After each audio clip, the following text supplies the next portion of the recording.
The morning sun streamed through the tall windows of St. Andrews University as Catherine Middleton hurried across the cobblestone courtyard, her books clutched tightly against her chest. She was running late for her art history lecture, and Professor Jenkins was known for his stern disapproval of tardiness. As she rushed up the steps of the younger hall, she collided with someone coming down, sending her papers flying in every direction. "I'm so sorry," she exclaimed, immediately dropping to her knees to gather the scattered documents. A pair of strong hands joined hers in collecting the papers, and, when she looked up, she found herself staring into the most striking blue eyes she had ever seen. "No harm done," said the young man with a warm smile. "I should have been watching where I was going." There was something familiar about his face, but Catherine couldn't quite place it. He was tall, with sandy blonde hair that caught the morning light, and, when he smiled, tiny lines crinkled around his eyes in the most endearing way. "Thank you," Catherine said, accepting her papers back from him. Their fingers brushed briefly during the exchange, sending an unexpected flutter through her stomach. "I'm Catherine, but most people call me Kate." "William," he replied, extending his hand for a proper handshake. "And you're clearly as eager to get to Professor Jenkins' lecture as I am to escape it." Kate laughed, surprised by his humor. "You're in the art history program too?" "Geography, actually, but I made the mistake of taking art history as an elective. Turns out Renaissance paintings aren't quite my forte." William's self-deprecating grin was infectious, and Kate found herself smiling back despite her usual shyness around strangers. "Well, if you ever need help with Botticelli or Caravaggio, I'm your girl," she offered, then immediately blushed at her boldness. She wasn't usually so forward with people she'd just met, but there was something about this William that made her feel unusually comfortable. "I might just take you up on that," he said, his eyes twinkling with amusement. "Though I have to warn you, I'm what you might call a hopeless case when it comes to art appreciation." As they walked toward their respective lecture halls, Kate found herself stealing glances at her new acquaintance. There was definitely something familiar about him, but she couldn't put her finger on what it was. It wasn't until she was settled in her seat, half listening to Professor Jenkins drone on about Baroque architecture, that it hit her like a thunderbolt. William, sandy blonde hair, those distinctive eyes, the confident way he carried himself despite his modest demeanor. Her heart nearly stopped as the realization washed over her. She had just been chatting casually with Prince William, second in line to the British throne. The rest of the lecture passed in a blur as Kate's mind raced. She had heard that a royal was attending St. Andrews, but she had never paid much attention to the rumors. Now she found herself replaying every moment of their brief encounter, analyzing every word, every gesture. Had she embarrassed herself? Had she been too informal? Should she have curtsied? When the lecture ended, Kate gathered her things slowly, hoping to catch another glimpse of William. She spotted him near the entrance, surrounded by a small group of students who were clearly as starstruck as she felt. But instead of basking in the attention, William looked distinctly uncomfortable, his easy smile from earlier replaced by a polite but distant expression. Their eyes met across the room, and, for a moment, his face brightened. He excused himself from the group and made his way over to her. "How did the art history survival mission go?" he asked, his natural warmth returning. "Better than your geography lecture, I hope," Kate replied, surprised by how normal their conversation felt despite her newfound knowledge of his identity. "Ah, you know," he said with a shrug. "Same old discussions about glacial formations and tectonic plates. Riveting stuff, really." Kate couldn't help but laugh. "You know, I think you're selling yourself short on the art appreciation front. Anyone who can make geography sound that entertaining probably has a good eye for beauty." William's cheeks colored slightly at the compliment. "You're very kind, Kate. Though I suspect you're just being polite to the poor, confused prince who can't tell a Picasso from a pizza." The casual way he acknowledged his royal status surprised Kate. She had expected awkwardness or pretension, but William seemed refreshingly normal, even self-effacing about his position. "Well, the offer still stands," she said, gathering courage from his approachable manner. "I mean it about the art history help. I actually enjoy explaining things, and you seem like you'd be a good student. Are you sure you want to take on such a challenging project?" William asked with a grin. "I mean, we're talking about someone who once confused the Sistine Chapel with a pizza restaurant." "Did you really?" Kate asked, her eyes widening in mock horror. "No," William admitted with a sheepish grin, "but I did once ask a tour guide at the National Gallery why all the people in medieval paintings looked so sad. Apparently, that's not the kind of observation that impresses art historians." Kate burst into laughter, the sound bright and genuine in the echoing hallway. Oh no, that's actually quite perceptive. Medieval art often was quite somber, reflecting the religious and social attitudes of the time.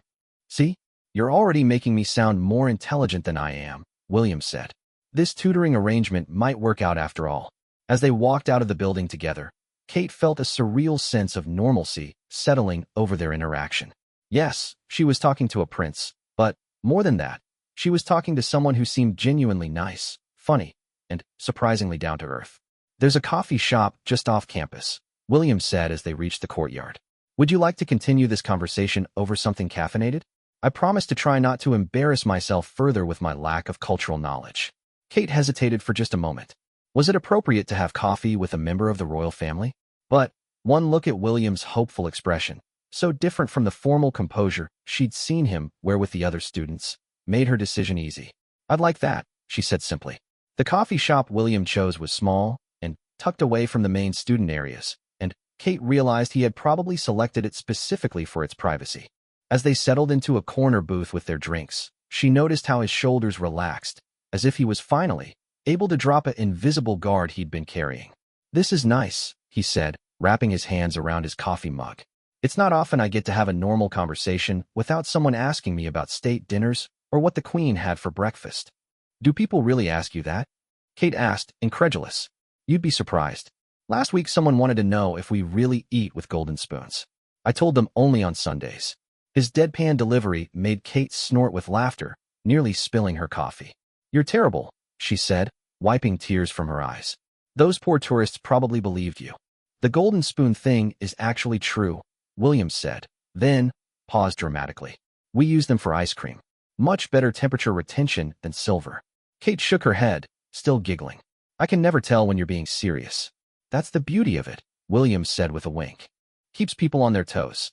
As their conversation flowed from jokes about royal life to discussions about their studies, their families, and their hopes for the future, Kate found herself forgetting entirely about William's royal status. He talked about missing his friends from Eton, about the pressure of living up to expectations, about wanting to make a difference in the world, but not being sure how. In return, she found herself opening up about her own dreams of working in art curation, her close relationship with her parents, and her sometimes overwhelming desire to travel and see the world's great museums. You know, William said as their coffee cups emptied, I've been dreading this whole university experience. Everyone keeps telling me it should be the best years of my life. But, honestly, I was terrified it would just be 4 years of people treating me like a circus exhibit. Kate studied his face, noting the vulnerability in his expression.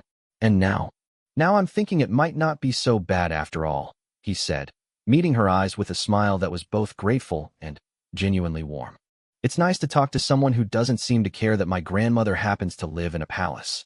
Well, Kate said thoughtfully, I suppose when you put it that way, we all have relatives with questionable housing choices. My Uncle Derek lives in a caravan, and he thinks he's quite grand.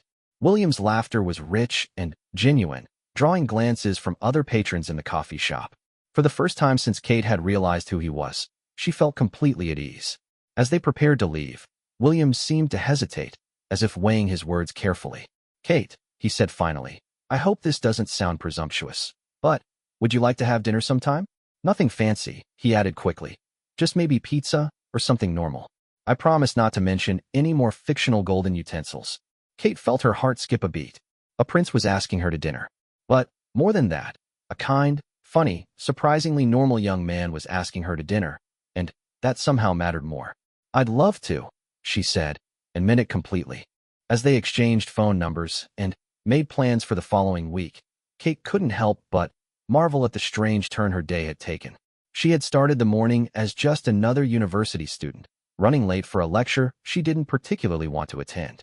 Now she was walking back to her dormitory with a dinner date with the future King of England. But the most remarkable thing, she realized, wasn't the royal connection at all. It was the fact that for the first time in years, she was genuinely excited about getting to know someone better. Prince or no prince, William had made her laugh, made her feel interesting and valued, and given her a glimpse of the warmth and humor that lay beneath his public persona. That evening, as Kate tried to concentrate on her coursework, she found her thoughts drifting back to their conversation, to the way William's eyes crinkled when he laughed, to the gentle way he had helped gather her scattered papers, to the moment when he had dropped his royal composure and let her see the real person underneath.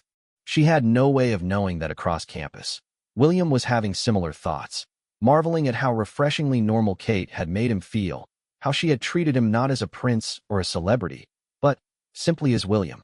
For someone who had spent most of his life being defined by his title and position, Kate's genuine, uncomplicated friendship felt like the most precious gift he could imagine.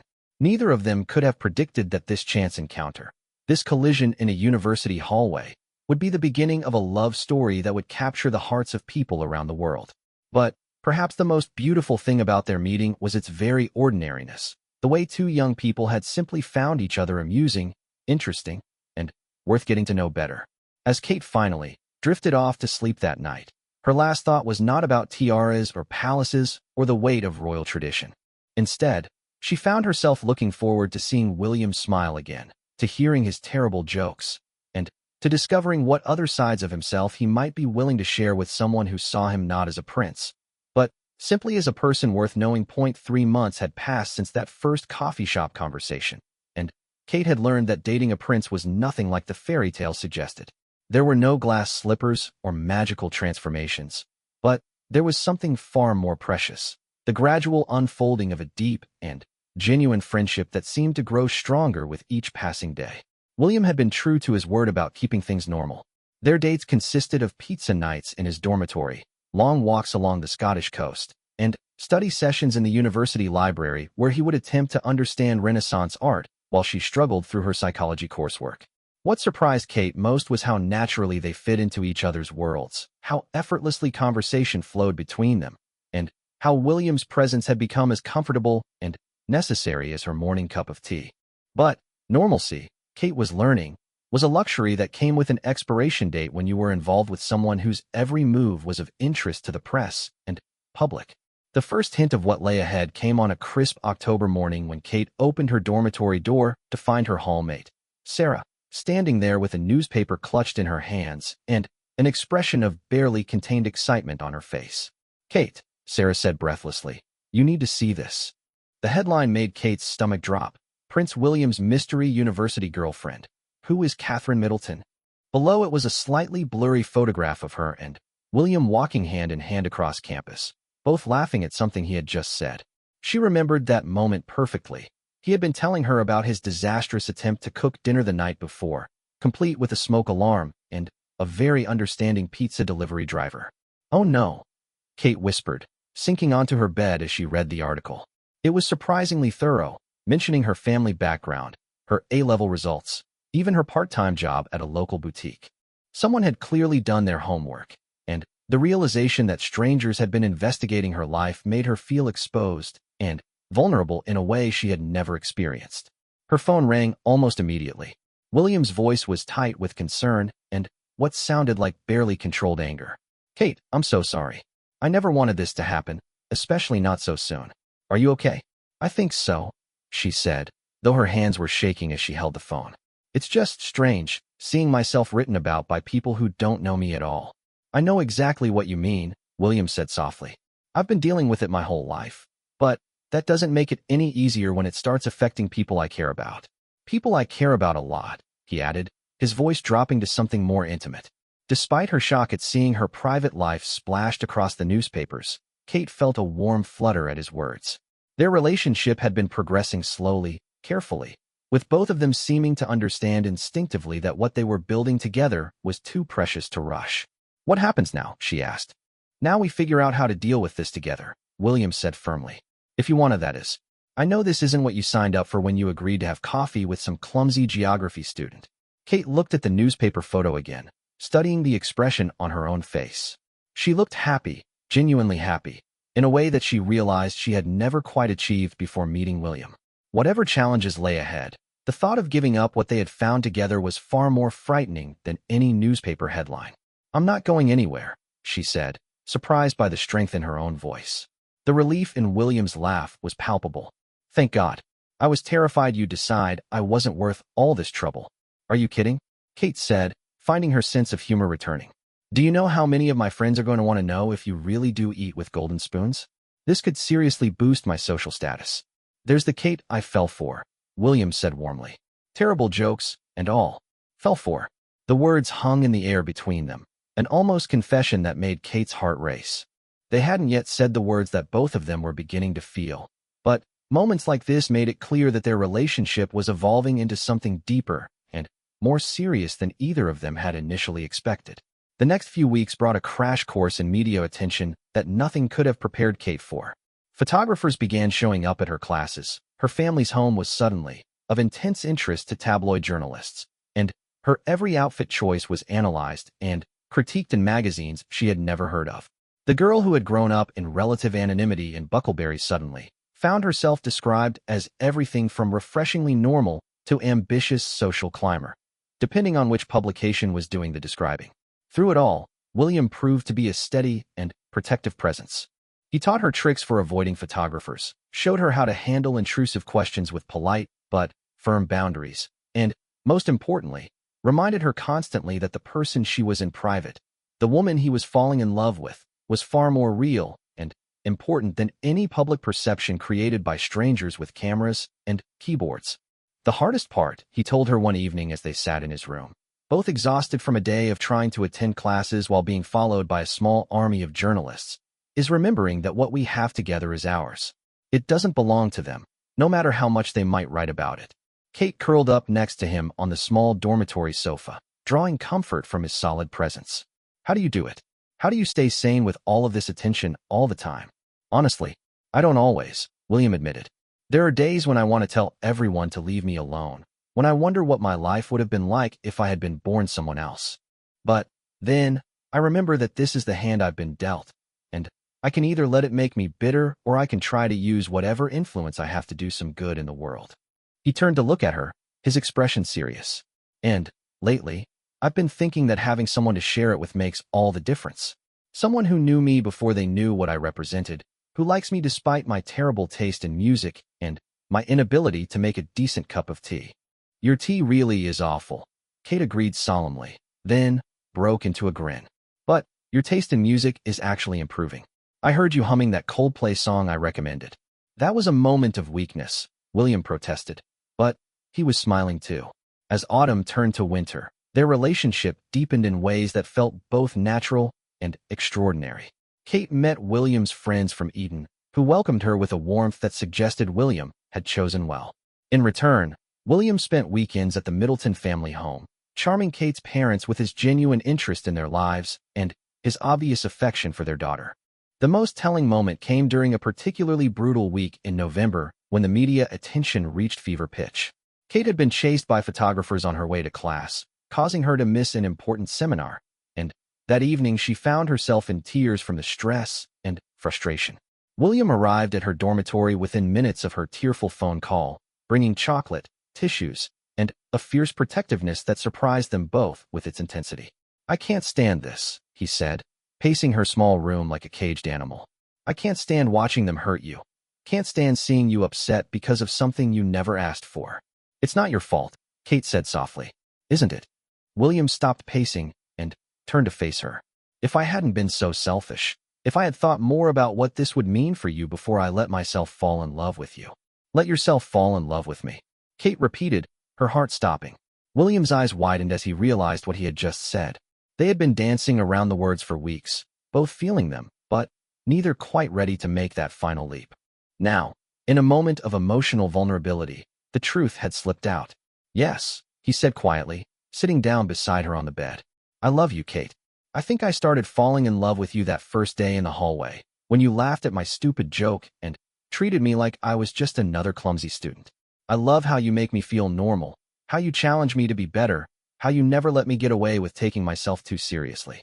Kate felt tears springing to her eyes again, but this time they were tears of happiness rather than frustration. I love you too, she whispered. I love your terrible jokes, and your kind heart, and the way you always remember to ask about my family. I love that you trust me enough to let me see the real you, not just the public version. Their first kiss was soft and tentative, a ceiling of words that had been building between them for months. When they finally pulled apart, both of them were smiling through their tears. So what happens now? Kate asked, echoing her question from that first morning with the newspaper. Now we face whatever comes next together, William said, taking her hand in his. I know it won't be easy. The attention will probably get worse before it gets better, and there will be challenges I can't even imagine yet. But I also know that I don't want to do this without you. Kate squeezed his hand, thinking about how much her life had changed since that October morning when she had first seen her name in print. The girl who had once lived in comfortable anonymity was gone forever, but in her place was someone stronger, someone who had discovered that love could be worth any amount of scrutiny or difficulty. Together, she agreed. Over the following weeks, something shifted in how they approached their relationship. The public declaration, if only to each other, seemed to give them both a new confidence in facing the external pressures. They were no longer just dating. They were building something lasting, something worth protecting and fighting for. William began including Kate in more aspects of his life, introducing her to family friends, and even arranging for her to meet some of his extended relatives. Kate, in turn, started thinking seriously about her future not just as an individual, but as someone who might someday take on a very public role. The transformation wasn't always smooth. There were moments of doubt, times when the pressure felt overwhelming, days when the constant scrutiny made even simple activities feel impossible.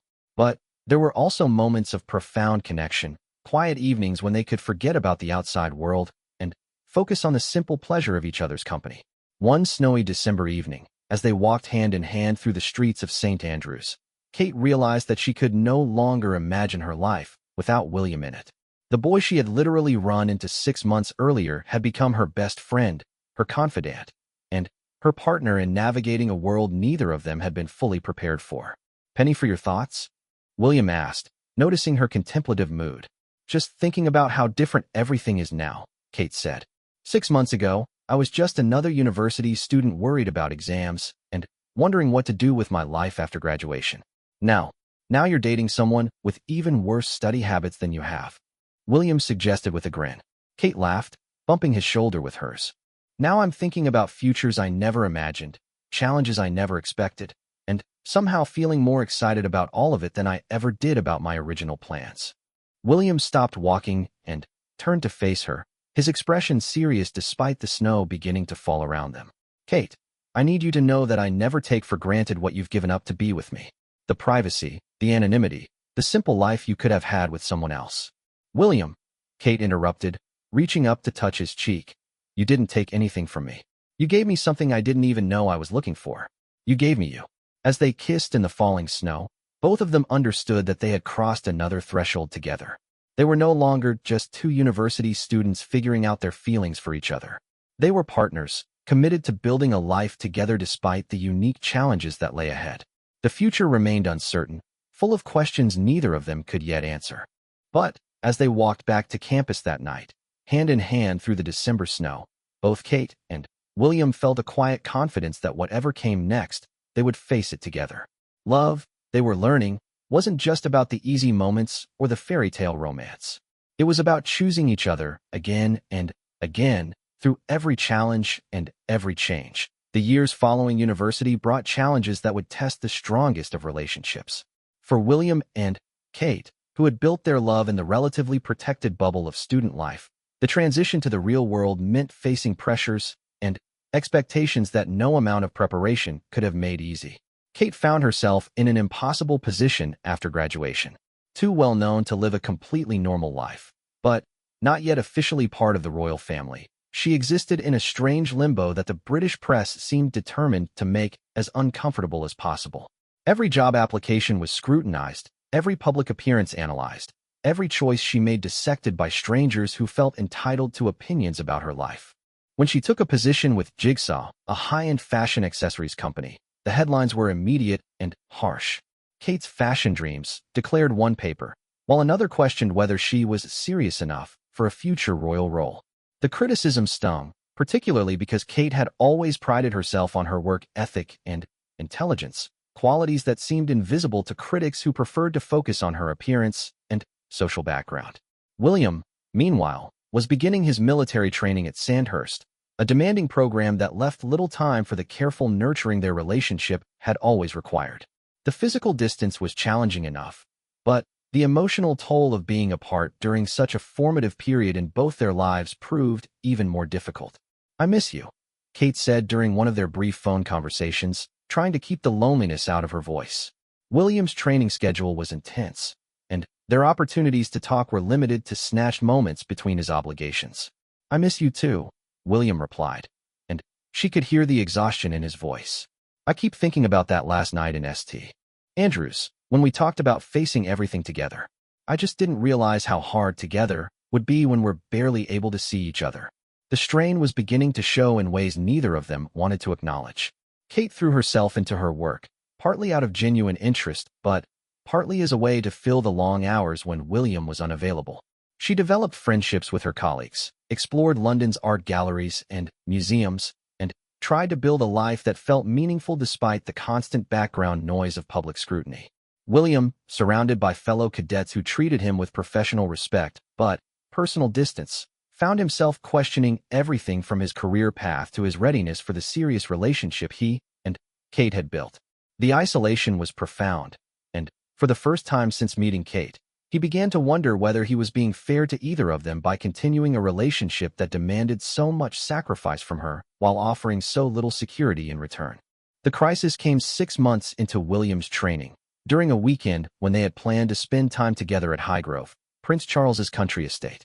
Kate had been looking forward to the visit for weeks, had rearranged her work schedule, and turned down other social invitations to ensure they would have uninterrupted time together.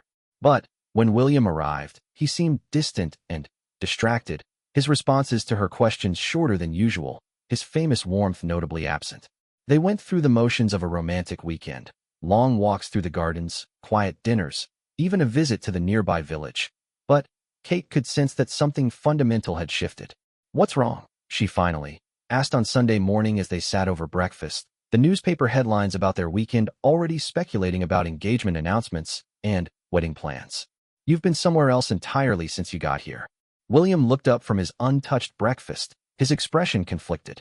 "Kate, I've been thinking a lot lately about what we're doing, about what this relationship means for both of our futures." The careful way he spoke, the formal tone that reminded her uncomfortably of his public appearances, sent a chill through Kate's chest. "What kind of thinking?" "I look at you, and I see someone who could have any life she wanted. You're brilliant, you're talented, you could build a career that's entirely your own. Instead, you're working for a company that hired you partly because of who you're dating, living your life under constant scrutiny, giving up opportunities because they might not be appropriate for someone in your position." Kate stared at him, hardly believing what she was hearing. "Are you seriously suggesting that I don't know what I want? That I'm somehow too naive to understand the choices I'm making?" "No, that's not what I mean," William said quickly, but his words came out rushed and uncertain. "I just think maybe we both need some space to figure out who we are independently, without the pressure of this relationship defining everything else." The word space hung in the air between them like a physical blow. Kate felt as though the ground had shifted beneath her feet. After years of building something together, after countless conversations about facing the future as a team, William was suggesting they step away from each other. "Space," Kate repeated slowly. "You want space. I think it might be good for both of us," William said. But his voice lacked conviction, and he couldn't quite meet her eyes. Kate stood up from the breakfast table, her movements careful and controlled despite the chaos of emotions swirling inside her. "Well then, I suppose that settles it." "Kate, please don't be like this. This isn't easy for me either, isn't it?" Kate turned to face him, her own voice taking on a coolness that surprised them both. "Because from where I'm sitting, it looks like you've made this decision without me, despite all your talk about partnership and facing things together." The drive back to London was the longest 2 hours of Kate's life. William had offered to arrange a car for her, but she had declined, preferring to make the journey alone rather than sit in awkward silence with him for miles. As the countryside gave way to suburban sprawl, she found herself replaying every moment of their relationship, searching for signs she might have missed, warnings that this outcome had been inevitable. The hardest part wasn't even the heartbreak, though that was substantial enough. It was the sense of betrayal, the feeling that after years of supporting William through his own struggles with public life, after adapting her own dreams and plans to accommodate his unique circumstances, he had simply decided she wasn't worth the effort anymore. The media reaction was swift and brutal. Within days, Kate found herself described as everything from heartbroken and humiliated to secretly relieved to escape royal pressure. The speculation about what had gone wrong was endless and invasive, with anonymous sources claiming to have insight into private conversations and personal motivations. Kate's family rallied around her with fierce protectiveness. Her mother, Carol, who had always been diplomatic about Kate's relationship with William, didn't hide her anger at how the breakup had been handled. "That young man doesn't know what he's lost," she said firmly as she and Kate sat in the Middleton family kitchen, the same room where William had charmed them all during happier visits. "You gave him years of your life, supported him through everything, and this is how he repays you." "Mum, it's not that simple," Kate said, though part of her appreciated her mother's indignation on her behalf. "Isn't it? You loved him, you stood by him, and when things got difficult, he ran away. That says everything about his character and nothing about yours." Kate's sister Pippa was more blunt in her assessment. "I never liked how they wrote about you in the papers, like you were some kind of social climber who was lucky to be with him. You're worth 10 of any royal. And if he can't see that, then good riddance." But despite her family's support and her friends' attempts to cheer her up, Kate found herself struggling with a depression deeper than anything she had experienced before. It wasn't just the loss of William, though that was devastating enough. It was the realization that the future she had been building in her mind, the life she had been preparing for, had simply evaporated. For months, she went through the motions of normal life. She continued working, maintained her friendships, even dated other people in an attempt to move forward. But nothing felt quite real, as though she was watching someone else live her life rather than actively participating in it. William, meanwhile, was discovering that the space he had thought he needed felt more like an enormous, echoing emptiness. His military training continued to demand his full attention, but, in quiet moments, he found his thoughts drifting constantly to Kate. He wondered what she was doing, whether she was happy, whether she had found someone who could give her the uncomplicated love he had convinced himself he couldn't provide. The irony wasn't lost on him that by trying to protect Kate from the difficulties of royal life, he had inflicted on her the very public humiliation and scrutiny he had been worried about. The breakup had been dissected in the press in far more detail than their relationship had ever received, and he knew that Kate was bearing the brunt of speculation that was both unfair and invasive. 6 months after their separation, William found himself at a nightclub in London, ostensibly celebrating the end of his initial military training with fellow officers. But, as he watched his friends enjoying themselves, he felt profoundly alone despite being surrounded by people. Every woman who approached him seemed interested only in his title. Every conversation felt shallow and meaningless compared to the easy intimacy he had shared with Kate. It was during this night out that he saw her again for the first time since their breakup. Kate was across the crowded club with a group of friends, laughing at something someone had said, looking beautiful and confident and completely at ease. For a moment, William felt frozen, unsure whether to approach her or disappear before she noticed him. The decision was taken out of his hands when their eyes met across the room. For several heartbeats, neither of them moved. Then, Kate said something to her friends and began walking toward him, her expression unreadable. "Hello, William," she said when she reached him, her voice polite but distant. "Kate. Hi. You look wonderful." "Thank you." She studied his face with the careful attention he remembered so well. "How is the military treating you?" They made small talk for several minutes. The conversation stilted and formal compared to the effortless communication they had once shared. William found himself cataloging everything about her. The way she tucked her hair behind her ear when she was nervous, the careful composure that couldn't quite hide the hurt that still lingered in her eyes, the polite distance she maintained that felt like a chasm between them. "Kate," he said finally, "I've been wanting to talk to you, to explain." "There's nothing to explain," she said quickly. "You made your choice. I've made mine." "Have you?" The words escaped before William could stop them. "Made your choice, I mean. Are you happy?" Kate was quiet for so long that William wondered if she was going to answer at all. When she finally spoke, her voice was soft but firm. "I'm learning to be," she said. "I'm learning that my happiness can't depend on someone else's certainty about what they want." The gentle rebuke hit William harder than any angry accusation could have. He watched as Kate excused herself and walked back to her friends, her head held high, her dignity intact despite everything she had endured. That night, alone in his apartment, William finally allowed himself to fully confront what he had given up. Kate hadn't just been his girlfriend. She had been his anchor, his safe harbor, the the person who had made him feel most like himself rather than like a public figure playing a role. In trying to protect her from the challenges of his world, he had lost the one person who had made those challenges feel manageable. For Kate, seeing William again had stirred up emotions she thought she had successfully buried. But it had also clarified something important for her. She had spent months questioning herself, wondering if she had been foolish to invest so much in a relationship with someone whose life was so complicated. Now she realized that the problem hadn't been the complications or the public pressure. The problem had been William's inability to decide that she was worth fighting for. The encounter marked a turning point for both of them. William began to understand that the space he had thought he needed was actually just fear disguised as practicality. Kate, meanwhile, found a new strength in her independence, a confidence that came from knowing she could survive heartbreak and emerge stronger on the other side. Neither of them knew it that night, but their story was far from over. Sometimes love requires separation to clarify its true value. Sometimes the strongest relationships are those that survive being broken and choose to rebuild themselves on stronger foundations. But that realization lay months in the future.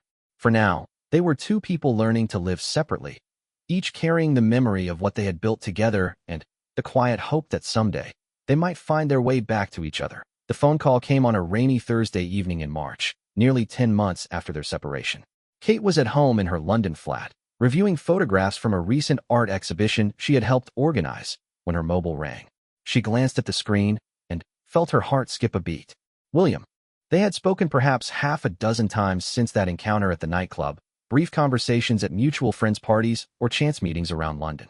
Each interaction had been polite, cordial, and utterly heartbreaking in its careful distance.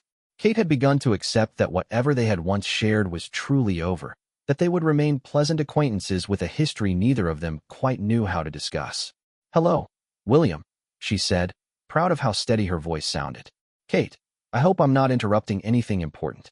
His voice was different from their recent conversations, less formal, more like the William she had fallen in love with years earlier. "Not at all. Is everything all right?"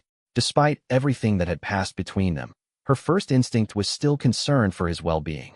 "Actually, I was wondering if you might be free for coffee sometime. I know it's been a while, and I understand if you'd prefer not to, but there are some things I'd like to say to you. Things I should have said a long time ago." Kate found herself gripping the phone more tightly.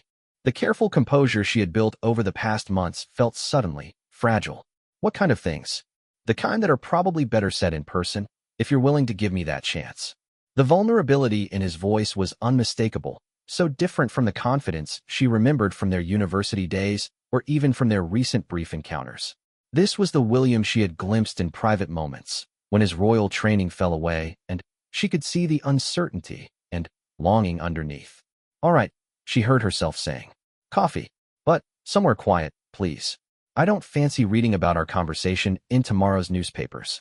They met 3 days later at a small cafe in Chelsea, the kind of place that catered to locals rather than tourists or celebrity watchers. William had arrived first and was sitting in a corner booth, fidgeting with his coffee cup in a way that reminded Kate powerfully of their first proper conversation at university. "Thank you for coming," he said as she sat down across from him. "I wasn't sure you would." "I'm not sure why I did," Kate admitted. "Curiosity, maybe. Or masochism." William winced at that, but he didn't look away. "I deserve that. I deserve a lot worse than that, actually." They sat in silence for a moment, the weight of everything unsaid hanging between them. Finally, William took a deep breath and began to speak. "Kate, I've spent the last 10 months trying to convince myself that breaking up with you was the right decision. I told myself I was protecting you, that I was being mature and practical about the realities of my life and what it would mean for yours." He paused, his hands wrapped around his coffee mug as though it could anchor him. "But the truth is, I was scared. I was 25 years old, facing a future that felt overwhelming, and I panicked." Kate studied his face, noting the new lines around his eyes, the way his shoulders carried tension that hadn't been there during their university years. "Scared of what?" "Scared that I wasn't enough for you. Scared that someday you'd wake up and realize you'd given up your whole life for someone who couldn't guarantee you anything. Not a normal marriage, not privacy, not even the certainty that we could make it work." William's voice was quiet but steady. "I was scared that loving you as much as I did was selfish when I knew how difficult my world could be.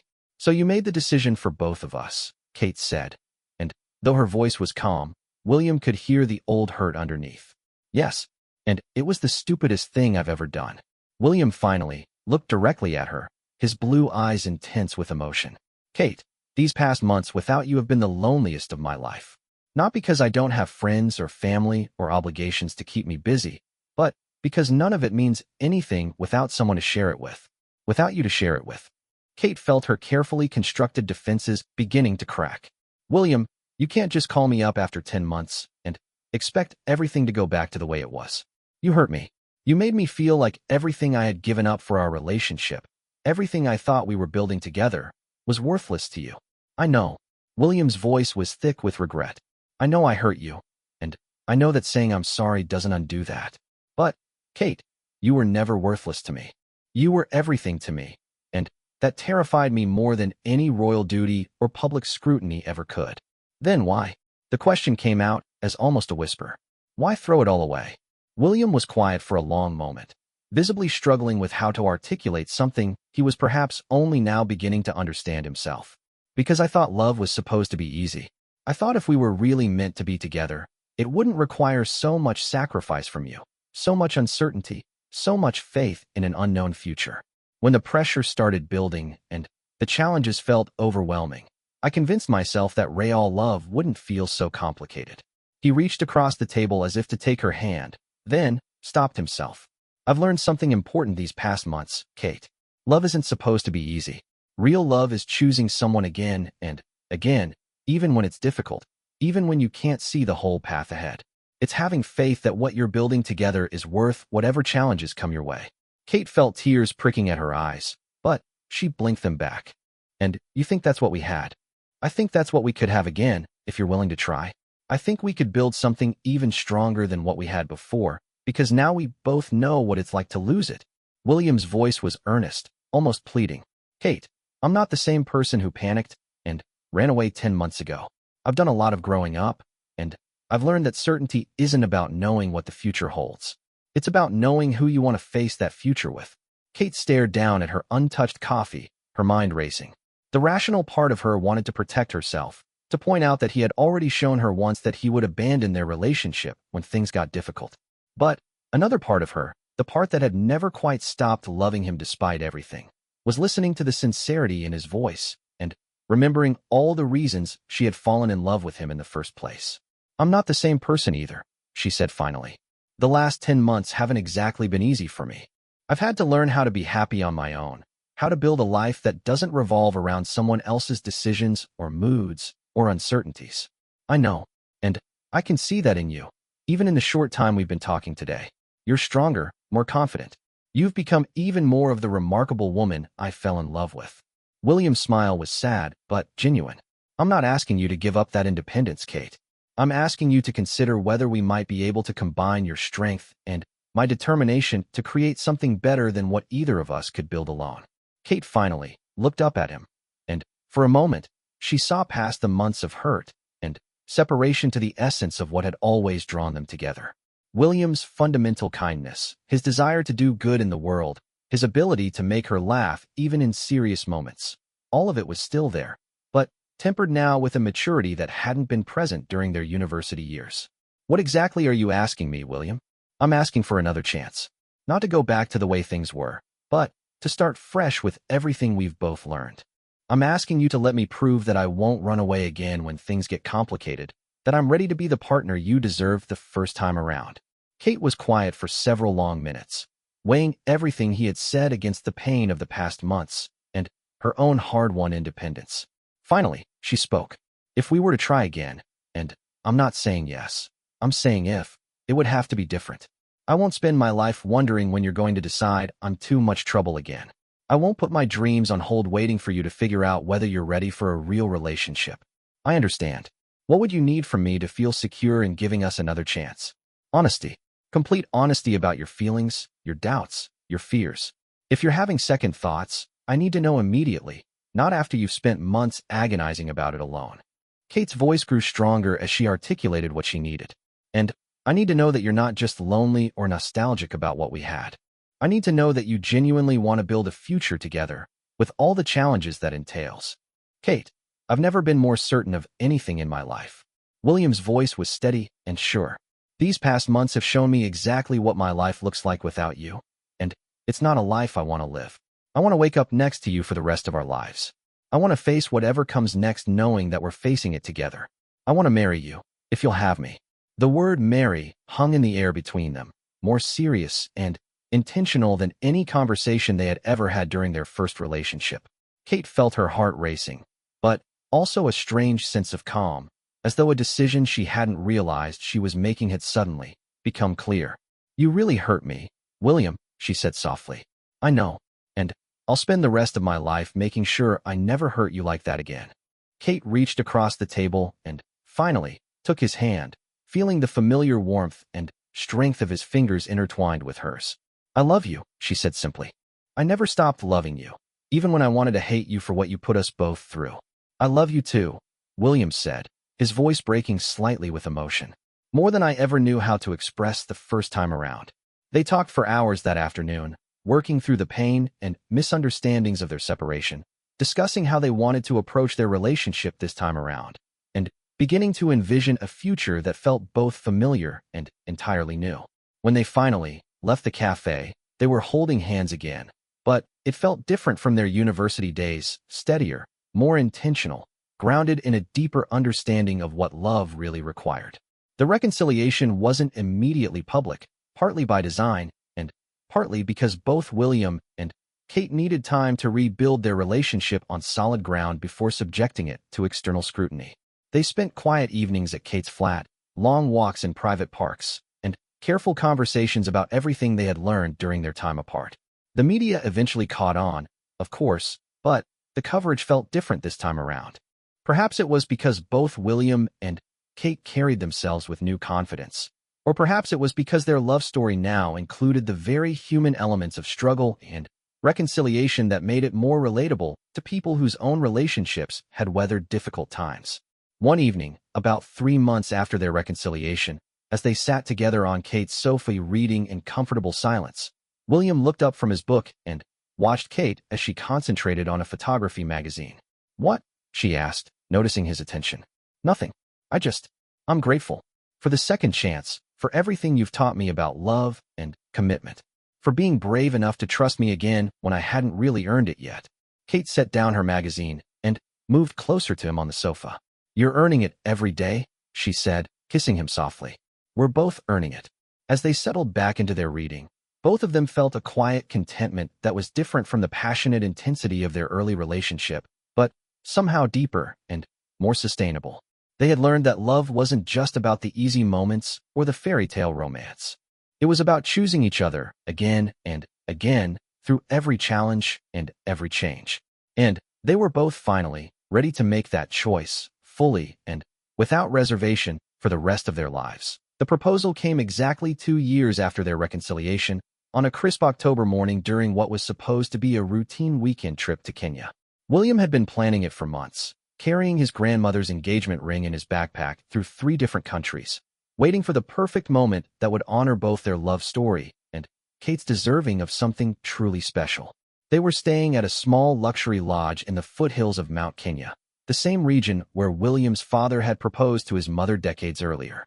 The symbolism wasn't lost on William, but what mattered more was the privacy and natural beauty of the setting, the way the African sunrise painted the landscape in shades of gold and amber that reminded him of the light in Kate's eyes when she laughed. Kate had woken early to watch the sunrise from their private deck, unaware that William was already awake behind her, watching her silhouette against the morning sky and gathering the courage for the most important conversation of his life. Beautiful morning, he said softly, joining her at the railing with 2 cups of coffee. Magnificent, Kate agreed, accepting her cup with a grateful smile. I can see why you love it here so much. It feels like the world is just beginning. William studied her profile as she watched a family of elephants making their way slowly across the distant savannah. Over the past 2 years, he had watched Kate grow into a confidence and strength that took his breath away. She had thrown herself into charitable work, developed her photography into a genuine talent, and somehow managed to handle the increasing media attention with grace and humor that made him fall in love with her more deeply every day. Kate, he said, setting down his coffee cup and turning to face her fully. Do you remember what you said to me in that cafe when we got back together? About needing honesty and certainty? Kate turned to look at him, something in his tone capturing her complete attention. Of course. Why?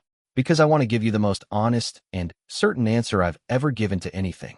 William dropped to one knee, pulling the small velvet box from his pocket as Kate's hands flew to cover her mouth in shock. Catherine Elizabeth Middleton, you are the most extraordinary person I have ever known. You make me want to be worthy of the life I was born into. You make me believe that love can be both a fairy tale and a choice we make every single day. Kate's eyes filled with tears as William opened the box to reveal the stunning sapphire and diamond ring that had belonged to his mother. The morning light caught the stones and sent sparkles dancing across Kate's face. I can't promise you that life with me will always be easy, William continued, his voice steady despite the emotion he could barely contain. I can't promise you complete privacy or a normal existence. But I can promise you that I will love you with everything I have for the rest of my life. I can promise you that I will never again be too scared or too stupid to fight for what we have together. He took a shaky breath, overwhelmed by the magnitude of the moment and the depth of feeling Kate's tearful smile inspired in him. Kate, you've already shown me what it means to choose love every day, through good times and difficult ones. Will you marry me? Will you let me spend the rest of my life proving that I'm worthy of the incredible woman you've become? Yes, Kate whispered, then laughed through her tears as she said it again, louder. Yes, of course, yes. As William slipped the ring onto her finger with trembling hands, both of them were crying and laughing at the same time. The ring fit perfectly, as though it had been waiting for her all along. It was my mother's, William said softly as Kate stared down at the beautiful ring through her tears. I wanted her to be part of this moment, part of our beginning. It's perfect, Kate said, then threw her arms around his neck as he stood. You're perfect. This is perfect. They held each other as the African sun rose fully over the horizon, both of them overwhelmed by the magnitude of what they had just committed to and the joy of finally, officially, choosing to build their lives together. The engagement announcement, made several weeks later back in England, sent the British public into a frenzy of excitement that surpassed even William and Kate's expectations. The couple's first joint interview was watched by millions, and Kate's composed, articulate responses and obvious happiness charmed even the most skeptical observers. Are you nervous about becoming a member of the royal family? The interviewer asked Kate. Naturally, there's a bit of nervousness, Kate replied with a smile. But William's been wonderful in preparing me for what lies ahead. And I'm looking forward to taking on the responsibility and the opportunity to support the causes we both care about. William watched her with undisguised pride and love. Kate's going to be fantastic, he said. She's got such a good head on her shoulders, and she's been brilliant at understanding what this role involves. I couldn't ask for a better partner. The months leading up to their wedding were a whirlwind of planning, protocol lessons, and public appearances that gradually introduced Kate to her future role.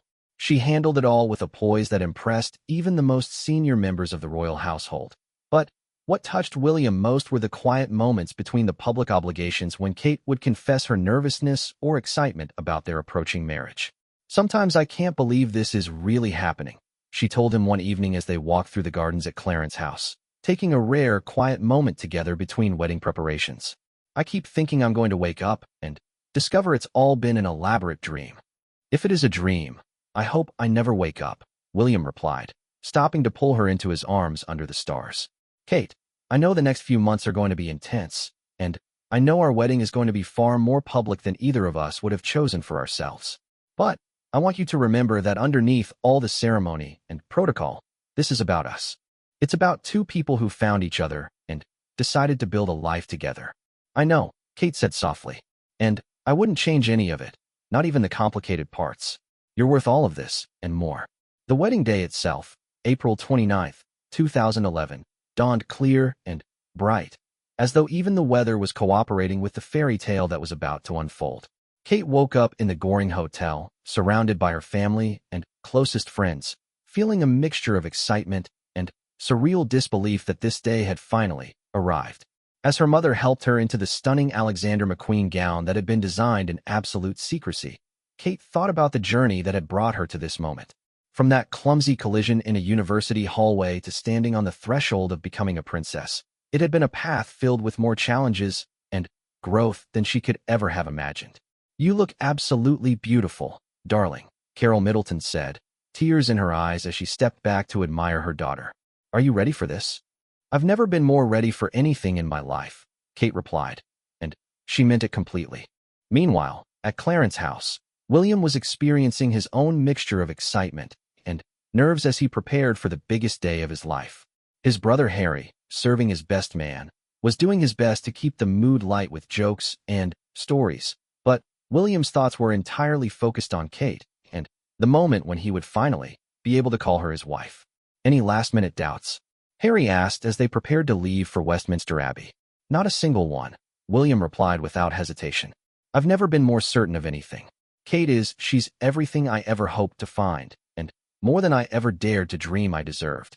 The ceremony itself was watched by an estimated 2 billion people worldwide. But for William and Kate, the only moments that mattered were the ones when they looked into each other's eyes and spoke the vows they had spent months preparing and a lifetime meaning. "William Arthur Philip Lewis, wilt thou have this woman to thy wedded wife, to live together according to God's law in the holy estate of matrimony? Wilt thou love her, comfort her, honor and keep her in sickness and in health, and, forsaking all others, keep thee only unto her, so long as ye both shall live?"